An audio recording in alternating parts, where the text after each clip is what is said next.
La Patria Sublevada, un podcast de Alfredo Silleta. Tercera temporada. En estos tiempos convulsionados, es bueno recordar al peronismo, la única revolución que tuvo la Argentina en el siglo XX, con marchas y retrocesos, con batallas ganadas y otras perdidas, pero siempre otorgando nuevos derechos a los más humildes. Crónicas para saber de dónde venimos y hacia dónde vamos.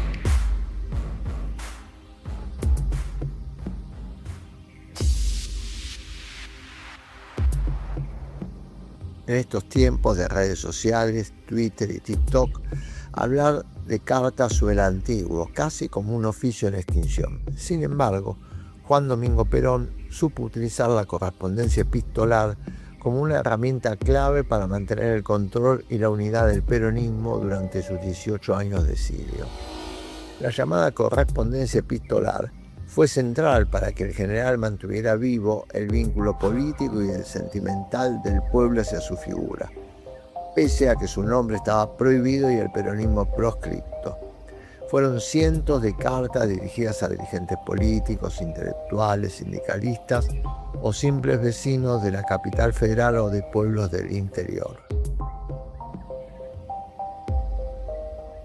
La mayoría estaban escritas a máquina, aunque algunas fueron manuscritas. Perón se ocupaba personalmente de sostener todo el dispositivo de comunicación.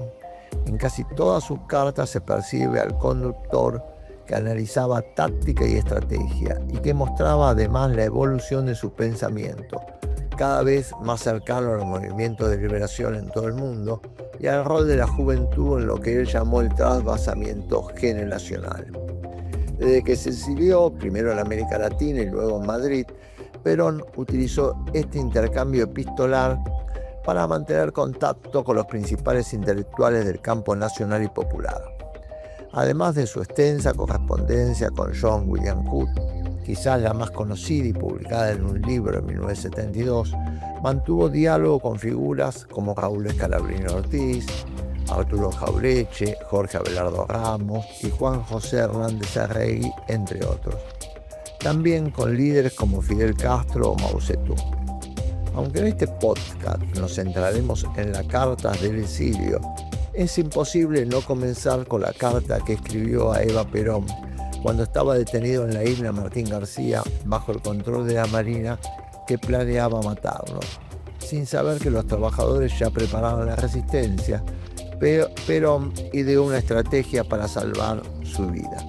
El domingo 14 de octubre de 1945, su amigo y médico, el capitán Ángel Maza, lo visitó y organizaron un plan: fingir una enfermedad grave para lograr su traslado al hospital militar. Ese mismo día, Perón escribió una carta a Evita, consciente de que los golpistas la leerían. Le pedí a Farrell que acelere su retiro y cuando salga nos casemos y nos vayamos a vivir tranquilos al sur. Hoy sé cuánto te quiero y que no puedo vivir sin vos, escribió Perón. Disfrutemos de algunos párrafos de la carta en la voz del actor Ismael Núñez. Mi tesoro adorado, solo cuando nos alejamos de las personas queridas podemos medir el cariño. Desde que te dejé allí sola, con el dolor más grande que puedas imaginar, no he podido tranquilizar mi triste corazón. Hoy sé cuánto te quiero y que no puedo vivir sin vos. Esta inmensa soledad está llena de tu recuerdo. Hoy le he escrito a Farrell para que acelere mi retiro. En cuanto salga, nos casamos y nos vamos a cualquier parte a vivir tranquilos.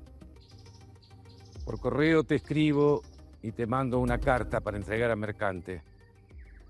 Esta te la envío con un muchacho porque es probable que me intercepten la correspondencia. De casa me trasladaron a Martín García y aquí estoy, no sé por qué y sin que nadie me haya dicho nada. ¿Qué me decís de Farrell y de Ábalos? Dos sinvergüenzas con el amigo. Así es la vida.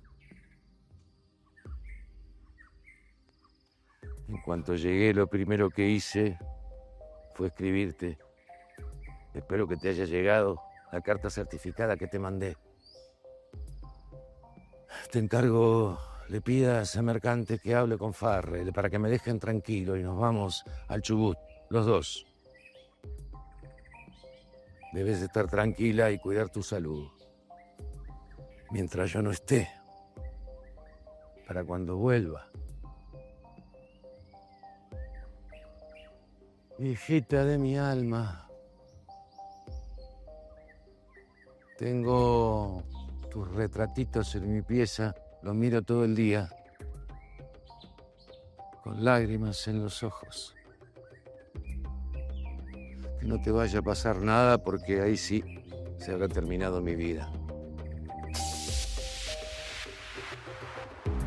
Perón había nombrado a John William Coote como su delegado personal. Y durante los primeros años del exilio mantuvieron una intensa correspondencia, especialmente para organizar la resistencia contra la dictadura. Son cartas de una gran fuerza política y emocional. Con el paso del tiempo, el fracaso del acuerdo secreto con Frondizi y la irrupción de la Revolución cubana marcaron diferencias estratégicas entre ambos. Coote estaba convencido de que el camino era seguir el modelo cubano e incluso llegó a pedirle a Perón que abandonara su exilio en Madrid para instalarse en La Habana. Esta correspondencia fue publicada por primera vez en 1972 por Alicia Eguren, viuda de Coote. El proyecto Telepatía Peronista ha grabado una gran parte de estas cartas disponibles en la web. Aquí un fragmento para que escuchemos. De acuerdo con las directivas del Comando Superior Peronista, hay que organizarse en la clandestinidad y mantener las organizaciones de todo tipo que aseguren la cohesión y firmeza de nuestras fuerzas. Entre tanto, hay que mantener la resistencia intensificándola y extendiéndola a todo el país. Mientras nuestro movimiento se encuentre excluido de las decisiones electorales, debemos seguir insurreccionando el pueblo en busca de una solución revolucionaria o insurreccional. Es menester que todos los peronistas, todos los días y en todo lugar, se dediquen a combatir sin cuartel y sin descanso a la tiranía hasta que ésta caiga aniquilada. El mantenimiento de una absoluta y cerrada intransigencia con firme voluntad de vencer e inquebrantable decisión de llevar la lucha adelante será el único secreto de nuestro éxito final. El pueblo no puede ser vencido por las fuerzas armadas si él se decide a poner en acción sus extraordinarios poderes naturales. Nosotros los dirigentes, compenetrados de ello, estamos en la obligación de mantener en alto las banderas de su reivindicación definitiva. Creo que los momentos que vivimos son de pelea y no discusión. Por eso no le doy tanta importancia a las relaciones entre los comandos como a la acción que ha de desarrollarse. La organización clandestina ha llevado a la necesidad de descentralizar el mando y la dirección. Si se tratara de un problema político cuya solución implicara la necesidad de accionar en este campo, podrían tener importancia la designación de un organismo partidario, pero tratándose de un hecho insurreccional, solo cuentan los organismos de acción en todos los campos desde que los bandos, en permanente lucha, solo necesitan directivas para la acción de conjunto que ya el Comando Superior Peronista ha impartido. A los compañeros que están en la cárcel deseo hacerles llegar mi abrazo más afectuoso, con la seguridad de que no dejamos un solo instante de pensar en ellos. Sabemos bien los hechos y conocemos la admirable conducta de muchos de ellos, que no han cedido ante las presiones inauditas de la canalla dictatorial. Ese será el galardón más digno para su futura actuación al frente de nuestras fuerzas, que conociéndolo, valora en toda su grandeza el sacrificio de esos valerosos compañeros. Por su intermedio deseo hacerle llegar mi saludo y mi abrazo de hermano, con la seguridad de que en la justicia y la verdad de nuestra causa está el germen de nuestra victoria final. Este día será el de las compensaciones a las penas y los dolores actuales. Un gran abrazo. La patria sublevada. El pensador Raúl Escalabrini Ortiz, autor del Hombre que está solo y espera, política británica en el Río de la Plata, historia de los ferrocarriles argentinos, aquí se aprende a defender la patria y bases para la reconstrucción nacional. Falleció en 1959, pero también mantuvo correspondencia con Juan Domingo Perón. En una carta fechada el 31 de diciembre de 1957, Perón reconoce la labor del escritor y le expresa: usted conoce el pesado trabajo de la prédica anticolonialista. Durante muchos años, lo recuerdo bien, se encontró casi solo en el combate. La conspiración del silencio, cuando no la persecución abierta, era problema permanente que lo enfrentó con la miseria, sobrellevada dignamente, mientras quebraba las energías de numerosas inteligencias argentinas. Entre nosotros, no podemos contarnos historias tan recientes, pero hay cosas innegables de las cuales no se puede prescindir en cualquier planteo, presente o de futuro. A usted le cabe el honor de precursor, el formador de una promoción que alimentó la Revolución Nacional.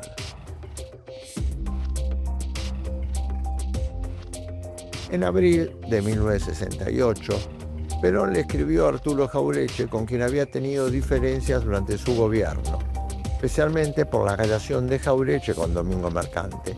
En esa carta, Perón le dice: he seguido siempre su prédica patriótica, tan elocuente como constructiva y eficaz, especialmente en estos momentos en que la pobre Argentina está tan necesitada de verdades. Hasta esta lejana Europa llegan los lamentos. Sin embargo, nada se puede intuir, por lo menos que nos haga pensar en soluciones. La situación argentina en la hora en que nos toca vivir ya no puede ser de enfrentamientos parciales. Es preciso vencer los divisionismos suicidas como única manera de alcanzar la necesaria unidad y solidaridad ciudadana que nos permita enfrentar unidos a la línea nacional que domina. Usted ha sido siempre un hombre de esa causa y le honra el hecho de que aún permanezca en la misma trinchera en la que también seguimos luchando nosotros. Es precisamente ahora cuando más unidos debemos estar. En las circunstancias actuales, es preciso que todo el movimiento se movilice y se incorpore a la acción. La conducta es bien simple y el deber bien claro, que cada peronista, en todo momento y en todo lugar, haga más de lo preciso por la liberación de la patria y de su pueblo. En mayo de 1967, Perón le escribió una extensa carta a Jorge Abelardo Ramos, uno de los fundadores de la Izquierda Nacional y autor de varios libros sobre historia argentina y latinoamericana. En la misiva, Perón planteó duras críticas al gobierno dictatorial de Onganía, habló de la necesidad de la lucha armada y de la unión latinoamericana como condición para la liberación de los pueblos. En uno de los párrafos, el general expresaba: una izquierda nacional en la que orgullosamente me cuento, que sale a la palestra con verdades como puños, sin preocuparse de que, en nuestros días, lo más peligroso suele ser decir la verdad. Llega poco a poco el día en que todos comencemos a hablar de un mismo idioma, como iniciación de una unidad y solidaridad que está ya tardando en llegar y que será única manera de encarar la liberación impostergable.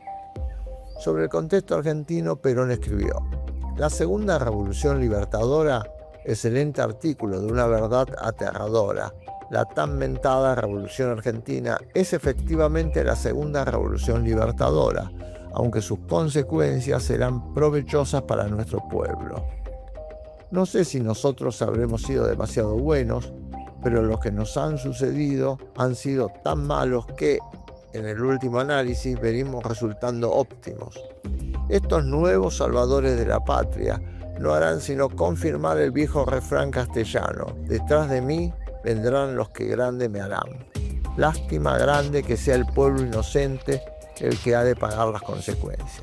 Y sobre el rol de la clase trabajadora frente a los sectores del poder, sentenció: a la oligarquía vacuna, a los intereses agroexportadores y a la burguesía industrial, decididos a arruinar al proletariado argentino con la ayuda de las Fuerzas Armadas convertidas en cipayos del imperialismo, se le ha de oponer la decidida revolución del pueblo que, dispuesto a todo, ha de oponer a la intimidación hechos fehacientes en lo que demuestra que en la destrucción del pueblo estará implícita la destrucción de los demás y que, si la clase trabajadora se hunde, se hundirán todas las fuerzas que la condenan. Ello impone primero la unidad y solidaridad de nuestras fuerzas.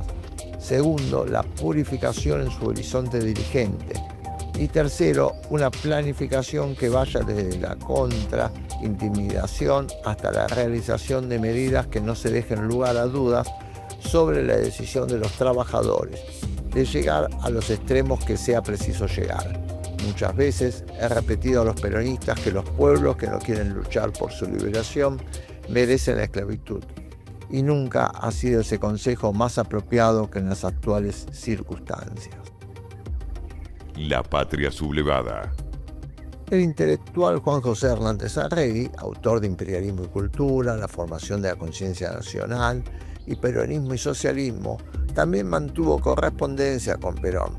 En 1963 le agradeció el envío del libro ¿Qué es el ser nacional? Y le escribió: sus libros representan jalones de la cultura sociológica argentina, hasta entonces servida en su mayoría por vendepatrias y cipayos.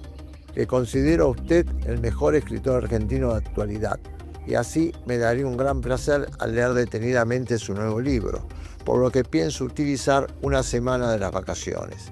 En 1969 volví a escribirle para agradecerle sus nuevos textos.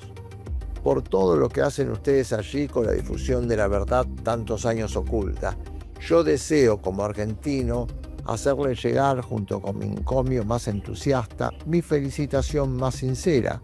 La causa de la revolución necesita de algunos realizadores, pero no mucho menos de muchos miles de predicadores que, empeñados en la tarea de persuadir, no cejen en el empeño de incendiarlo todo si es preciso. He visto que el peronismo está despertando entre los intelectuales el deseo de escribir sobre él, unas veces con fines leales a la nación y otros buscando lo contrario. Fenómeno que si la juventud desde la niñez está preparada en eso, la absorbe rápidamente y entonces se produce normalmente se produce un cambio generacional, porque esa juventud comienza a crear y comienza a realizar. En política, que la conducción es un arte, se forman los dirigentes de la juventud, los dirigentes de conducción y los dirigentes de encuadramiento, que es lo que necesita la masa para su conducción en la lucha táctica. Bueno, esa gente ya viene preparada. Necesita un poco de conocimientos de la conducción y entonces se pueden desempeñar y desenvolver bien. Los viejos deben arrimar su experiencia, porque si ellos por egoísmo no le dan a la juventud esa experiencia, llega un momento en que biológicamente ellos desaparecen, de viejos se mueren, ¿y quién los reemplaza? De manera que ese egoísmo es sumamente negativo para la acción de continuidad de una revolución. En febrero de 1967 se realizó un congreso de la Juventud Peronista en Montevideo. Allí Perón envió un documento que luego sería conocido como el Trasvasamiento Generacional, donde llamaba a la juventud peronista a convertirse en la cabeza del movimiento justicialista. El Comando Superior Peronista, que siempre ha seguido una conducta acorde con las necesidades de la conducción general, se ha visto perturbado por las siguientes causas: división en la rama sindical del movimiento, ocasionada por enfrentamientos de dirigentes; apatía en la acción de la rama política porque no existe aliciente de cargos a la vista para los dirigentes, o porque están fatigados por la larga lucha o porque temen la represión; falta de una acción unitaria por carencia de una conducción táctica apropiada como consecuencia de las anteriores causas; de falta de unidad y solidaridad peronista en el horizonte directivo y en parte de la propia masa, demostrando por una acción desganada que tiende a generalizarse.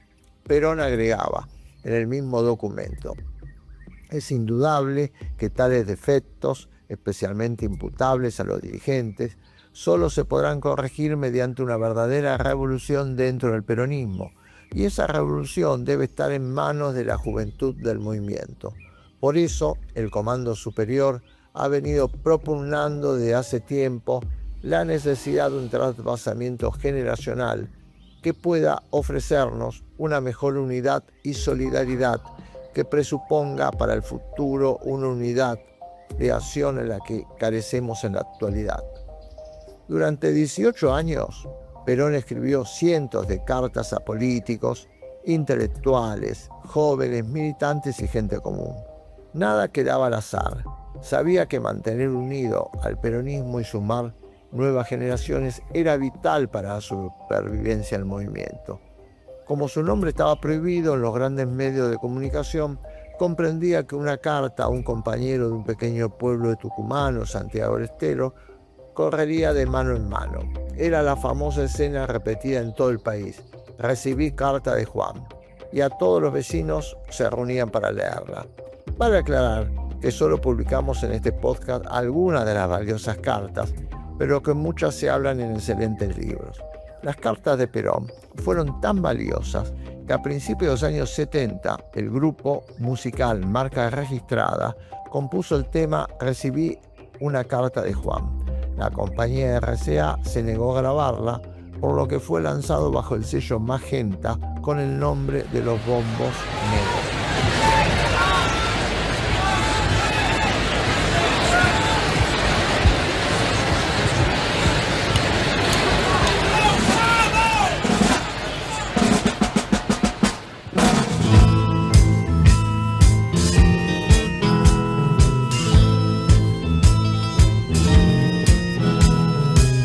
Recibí carta de Juan que escribió desde Madrid. Preguntó por sus gorritos y su motoneta gris. Se hizo músico solista, toca bombo todo el día, recordando viejos tiempos cuando a su balcón salía. Sin la paloma y su plaza, él no se siente feliz. Y me pidió que les diga que no podía vivir. ¡Hey! Los muchachos quieren que vuelvan. Los muchachos extrañan tu ausencia. Los muchachos quieren que vuelvan. Los muchachos se mueren de pena. Recibí carta de Juan que escribió desde Madrid. Preguntó por sus gorritos y su motoneta gris. Se hizo músico solista, toca bombo todo el día, recordando viejos tiempos cuando a su balcón salía. ¡Otra vez! ¡Otra vez! Sin la paloma y su plaza, él no se siente feliz. Y me pidió que les diga que no podía venir. ¡Hey! Los muchachos quieren que vuelvan. Los muchachos extrañan tu ausencia. Los muchachos quieren que vuelvan. Los muchachos se mueren de pena. Los muchachos quieren que vuelvan. Los muchachos extrañan tu ausencia. Los muchachos quieren que vuelvan. Los muchachos se mueren de pena.